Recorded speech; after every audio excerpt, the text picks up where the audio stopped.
So I've been complaining from day one about the lack of retro games on Nintendo Switch. I made a video not too long ago saying I thought the lack of retro titles was the Nintendo Switch's biggest failure, which I stand by.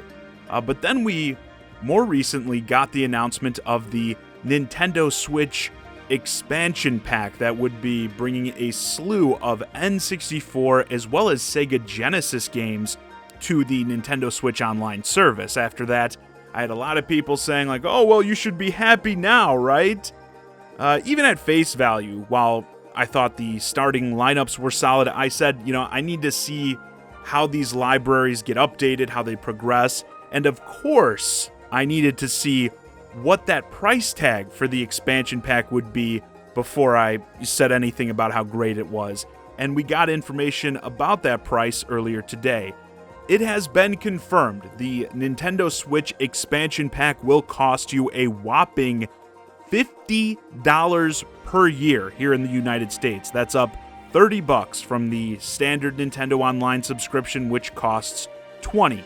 So a 150% increase if you want this expansion pack. What a ripoff. I mean, I think that's all I got to say. So obviously, that's what I want to talk about today. Now, let's actually start with the big news that was scheduled for today, which ties into all this.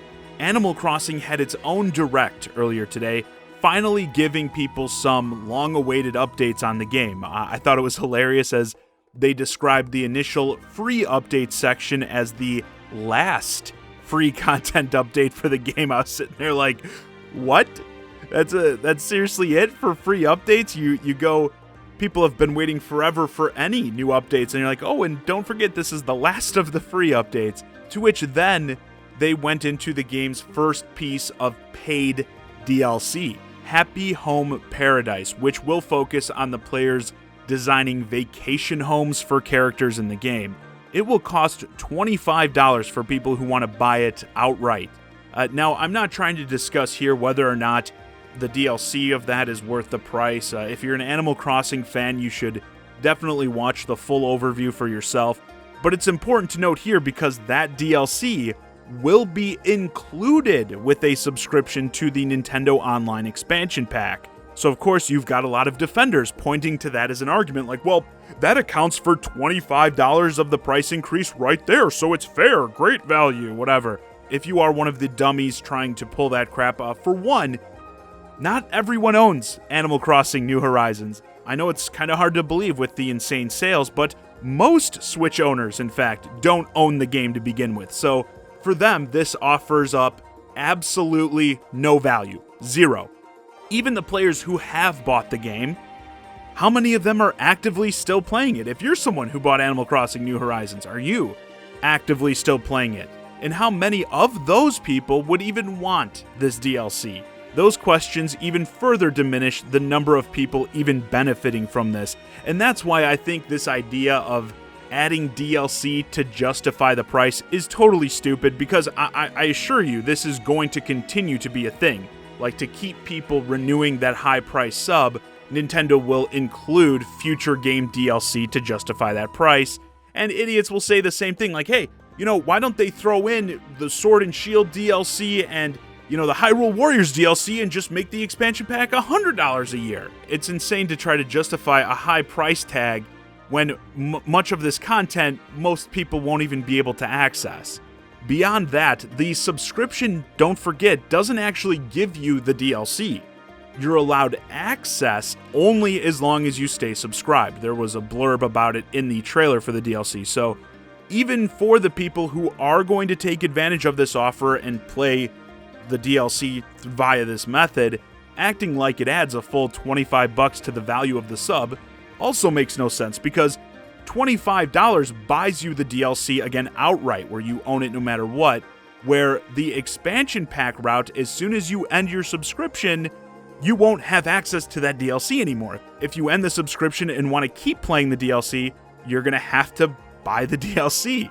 Now, removing that from the equation, a $30 per year increase for N64 and Genesis games is just way too much, in my opinion, and people here will surely cite like the cost of N64 games on previous virtual consoles, but again, this isn't the price to own these games, people. This is the price of accessing them.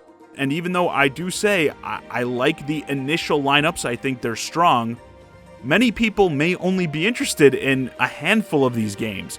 You know, this logic of talking about, you know, how much all these games would cost you, like on a virtual console, that's like going and taking down the price of buying every movie on Netflix digitally and saying, you know, see, this is how much all these movies would cost you to own. Look how much you're saving. Like, that's not how it works, dude. You know, people aren't even watching like 95% of the content.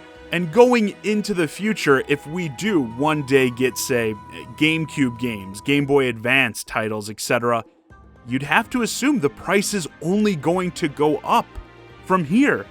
I mean, are they going to add those systems and tack on another 30? Maybe they'd go even higher for GameCube games, make it like $40, even $50 to make it an even $100 per year. I think considering it's only going to rise from here makes it seem like it could get pretty crazy.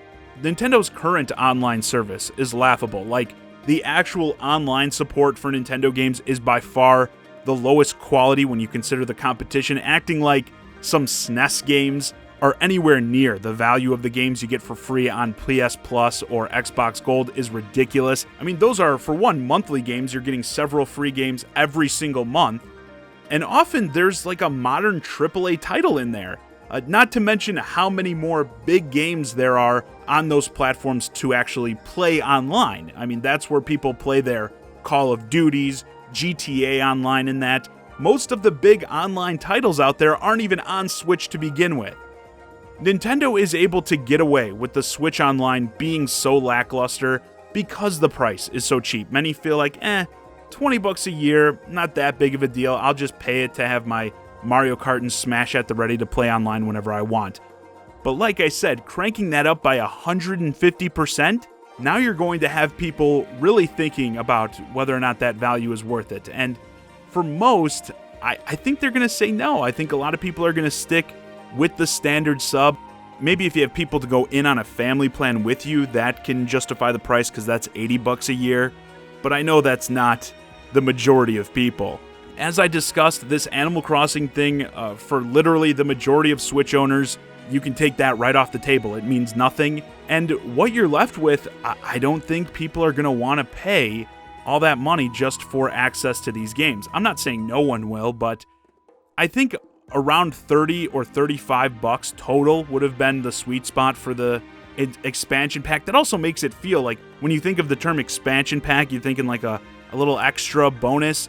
When you're over doubling the price, it makes you feel like you should be getting way more for it. I think Nintendo is pushing way too close to the competition in this price range. PS Plus and Gold are like $60 per year, and with a much poorer product and list of offerings. If you go to the announcement video for it, you can see it's racking up a pretty large amount of dislikes, so I don't think I'm in the minority here.